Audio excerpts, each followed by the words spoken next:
Assalamualaikum warahmatullahi wabarakatuh. Nama saya Gina Putri Agustina, NPM 18100. Saya dari kelas A, Fakultas Hukum Universitas Pasundan, akan mempresentasikan untuk membandingkan 3 buku dalam mata kuliah perbandingan hukum perdata.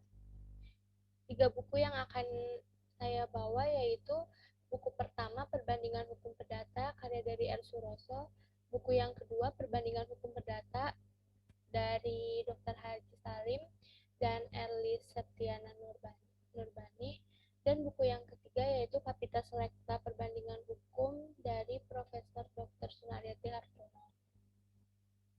Identifikasinya ada 6 yang akan saya bahas, yaitu perbandingan mengenai pengertian dari perbandingan hukum perdata, yang kedua perbandingan mengenai sistem hukum yang ada di dalam masing-masing buku, yang ketiga membandingkan antara Anglo-Saxon dengan Eropa kontinental, yang keempat perbandingan mengenai apakah perbandingan hukum perdata merupakan ilmu atau sebuah metode, yang kelima perbandingan mengenai apa ruang lingkup perbandingan hukum perdata, dan yang terakhir perbandingan mengenai pengertian dan sumber-sumber hukum kontrak dalam sistem hukum di Amerika, Inggris, Rusia, dan Indonesia. Pembahasan yang pertama yaitu pengertian perbandingan hukum perdata dari ketiga buku tersebut. Dalam buku ke-1, karyanya R. Suroso, tidak memberikan pengertian mengenai perbandingan hukum perdata, hanya saja membahas mengenai sejarah dari adanya perbandingan hukum perdata dan membahas mengenai pengertian dari hukum perdatanya saja. Dalam buku kedua, Dr. Haji Salim tidak memberikan pengertian mengenai perbandingan hukum perdata sama seperti dalam buku R. Suroso, hanya saja membahas mengenai pengertian-pengertian hukumnya saja. Di dalam buku ketiga, dibahas perbandingan hukum. Perbandingan hukum yaitu suatu metode penyelidikan atau suatu cabang ilmu hukum sebagaimana seringkali menjadi anggapan sementara orang. Metode yang dipakai adalah membanding-bandingkan salah satu lembaga hukum atau legal institution dari sistem hukum yang satu dengan lembaga hukum yang kurang lebih dari sistem hukum yang lainnya. Pembahasan yang kedua yaitu sistem hukum yang ada di dalam masing-masing buku. Di dalam buku ke-1 membahas mengenai sistem hukum kontrak atau sistem hukum Islamnya saja. Dan dalam buku kedua, sistem yang dibahas sistem hukum Eropa atau sistem hukum civil law, sistem hukum Anglo-Saxon atau common law, yang ketiga sistem hukum sosialis, sistem hukum Amerika, Inggris, Belanda, Rusia, dan sistem hukum yang ada di Indonesia. Dalam buku ketiga membahas mengenai sistem hukum seperti sistem hukum perdata internasional dan membahas mengenai sistem hukum Eropa kontinental, yang terakhir sistem hukum Inggrisnya. Pembahasan yang ketiga yaitu membandingkan antara Anglo-Saxon dengan Eropa kontinental. Dalam buku ke-1, Anglo-Saxon lahir tahun 1066 Masehi, pada saat orang-orang Normans mengalahkan orang-orang natif di Hastings dan menaklukkan Inggris. Perhatian penuh diberikan terhadap proses kontrak dari hulu ke hilir, contohnya penawaran, penerimaan, dan prestasi balik. Eropa kontinental yaitu kontrak diatur dalam KUH Perdata umum atau khusus. Contohnya wan prestasi, force majeure, ganti rugi, pelaksanaan kontrak. Di dalam buku kedua tidak membahas mengenai perbandingan Anglo-Saxon, hanya sistem Eropa kontinentalnya, bahwa hukum itu menurut isinya biasa dibagi dalam 2 golongan besar, yaitu hukum publik dan hukum perdata.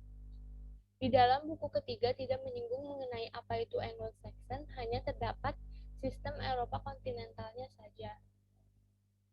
Pembahasan yang keempat, apakah perbandingan hukum perdata merupakan ilmu atau sebuah metode? Di dalam buku ke-1 menyebutkan bahwa perbandingan hukum merupakan sebuah ilmu dari hukum perdata. Di dalam buku kedua tidak menyebutkan merupakan sebuah metode, sehingga dalam buku ini menganggap bahwa perbandingan hukum perdata merupakan sebuah ilmu hukum.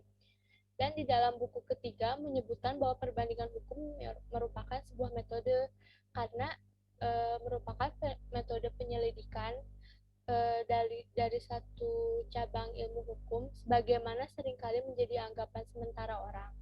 Metode yang dipakai adalah membanding-bandingkan salah satu lembaga hukum atau legal institution dari sistem hukum yang satu dengan lembaga hukum yang kurang lebih sama dari sistem hukum yang lainnya.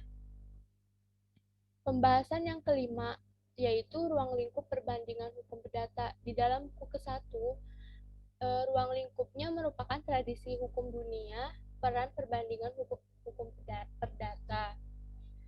Ruang lingkup di dalam buku kedua yaitu yang pertama kajian terhadap perbandingan hukum perdata yang berlaku dalam suatu negara, dan yang kedua kajian terhadap perbandingan hukum perdata yang berlaku antara negara yang satu dengan negara yang lainnya. Di dalam buku ketiga, ruang lingkupnya yaitu merupakan hak, hukum, keadilan, hubungan antara publik dan hukum perdata, yang terakhir pembentukan sebuah hukum. Nah, pembahasan yang ketiga yaitu pengertian dan sumber-sumber hukum kontrak dalam sistem hukum di Amerika, Inggris, Rusia, dan juga di Indonesia. Di dalam buku pertama, hukum kontrak merupakan hukum yang bersifat keranjang sampah, artinya apapun yang tidak diatur oleh undang-undang di bidang bisnis dapat diatur dengan kata sepakat di antara para pihak. Hukum kontrak merupakan hukum yang bersifat keranjang sampah, artinya apapun yang tidak diatur oleh undang-undang bisnis dapat diatur dengan kata sepakat. Dalam buku kedua, klasifikasi kontrak dikonsepkan sebagai penggolongan kontrak yang dikenal di dalam sistem hukum kontrak Amerika. Di dalam restatement kontrak Amerika, kontrak dibagi menjadi 8 tipe. Yang pertama, eksekutori kontrak, merupakan kontrak yang dapat dilaksanakan oleh para pihak karena telah memenuhi syarat-syaratnya yang telah ditentukan dalam statementnya. Yang kedua, sealed kontrak adalah kontrak yang disegel atau tertutup atau kontrak yang dirahasiakan. Yang ketiga, written kontrak adalah kontrak yang tertulis. Yang keempat, kontrak voidable merupakan kontrak yang dibatalkan. Yang kelima, kontraktual obligation merupakan kontrak memuat hak kewajiban para pihak. Yang keenam, unconsentable kontrak merupakan kontrak yang tidak seimbang. Inggris merupakan negara yang menganut sistem common law, di mana sumber hukum utama berasal di bawahnya. Namun demikian, dalam sistem hukum ini masih mengenai sumber hukum lainnya, yaitu statute written, undang-undang tertulis. Pengertian kontrak tidak dikemukakan di dalam Cell of God 1979. Namun dalam Selection 2 huruf H dan Section 2 huruf 9 E of the Indian Contract Act 1872. Sumber hukum di dalam sistem Inggris dibagi menjadi dua macam, yaitu putusan pengadilan dan statut. Sumber-sumber hukum kontrak merupakan tempat diperoleh dan ditemukannya ketentuan-ketentuan yang mengatur kontrak. Sistem hukum kontrak dalam Rusia dapat digolongkan menjadi 3 sumber utama, yang meliputi statutory law, case law, business law. Sumber hukum kontrak yang kedua di dalam Rusia yaitu hukum kasus dalam bahasa Inggris disebut case law, sedangkan dalam bahasa Rusia disebut dengan судебное право. Hukum kasus merupakan kasus yang berasal dari pengadilan. Sumber hukum ini dapat dijadikan acuan dari hakim untuk memutuskan perkara yang berkaitan dengan kontrak. Pada dasarnya, hukum itu dapat dibedakan menjadi dua macam, yaitu hukum material dan hukum formil. Perbedaan dan persamaan tentang berakhirnya kontrak antara hukum Amerika dan hukum Inggris. Berakhirnya kontrak hukum Amerika cukup banyak dibandingkan dengan sistem hukum kontrak di Inggris.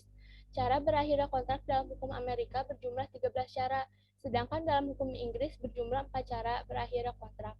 Ada 3 cara berakhirnya kontrak yang sama antara hukum Amerika dengan hukum Inggris, yang meliputi yang pertama, complete performance, yang kedua, breach by order party, discharging by breach, yang ketiga, impracticability and frustration of purpose, atau discharging by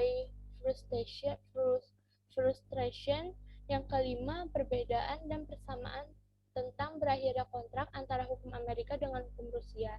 Berakhirnya hukum kontrak dalam hukum Amerika relatif cukup banyak dibandingkan dengan sistem hukum kontrak di Rusia. Cara berakhirnya kontrak dalam hukum di Amerika berjumlah 13 cara, sedangkan dalam hukum Rusia berjumlah 5 cara. Pembahasan dari buku ketiga, di samping itu hasil penelitian mengenai hukum kontrak dalam hukum positif dan dalam praktek ditunjang lagi oleh hasil-hasil penelitian dalam bidang-bidang hukum ekonomi, pembangunan, dan juga dalam hukum ekonomi sosial. Sebabnya adalah karena begitu banyak kaidah-kaidah hukum perdata yang sudah sangat berpengaruh dan bercampur baur dengan dengan kaidah-kaidah hukum publik dan sebaliknya juga dalam bidang hukum kontrak yang semula dianggap khas perdata itu. Demikian presentasi saya mengenai perbandingan dari 3 buku. Wassalamualaikum warahmatullahi wabarakatuh.